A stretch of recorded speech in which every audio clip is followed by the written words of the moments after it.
চৈত্রের তাপপ্রবাহের কারণে সিলেট অঞ্চলে বেড়েছে তাপমাত্রা। গরমের সঙ্গে বাতাসে জলীয় বাষ্পের পরিমাণ বেশি থাকায় বেড়েছে অস্বস্তি। আবহাওয়া অধিদপ্তর এরই মধ্যে সিলেটের আবহাওয়া নিয়ে নতুন বার্তা দিয়েছে। আবহাওয়া অধিদপ্তর বলছে, আজ বৃহস্পতিবার সিলেট বিভাগের দু এক জায়গায় বৃষ্টি বা শিলাবৃষ্টি হতে পারে।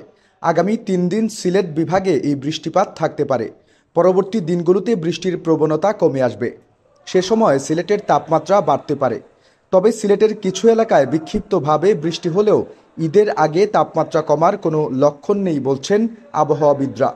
আবহাওয়া অধিদপ্তর বলছে, বাতাসে জলীয় বাষ্পের আধিক্যের কারণে ঘাম ঝরবে বেশি, ফলে অস্বস্তি বাড়বে। এই কয়েকদিন বাতাসে জলীয় বাষ্পের পরিমাণ বেশি থাকবে, তাই গরমও বেশি অনুভূত হবে।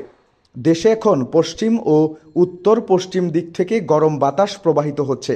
সে কারণে আবহাওয়া আরও অস্বস্তিদায়ক হচ্ছে।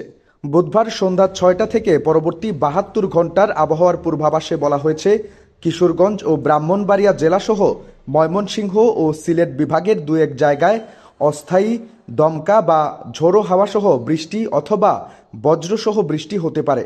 সেই সঙ্গে কোথাও কোথাও বিক্ষিপ্তভাবে শিলাবৃষ্টি হতে পারে। এছাড়া দেশের অন্যত্র স্থায়ীভাবে আংশিক মেঘলা আকাশসহ আবহাওয়া প্রধানত শুষ্ক থাকতে পারে। সারা দেশে দিনের তাপমাত্রা সামান্য বৃদ্ধি পেতে পারে এবং রাতের তাপমাত্রা প্রায় অপরিবর্তিত থাকতে পারে।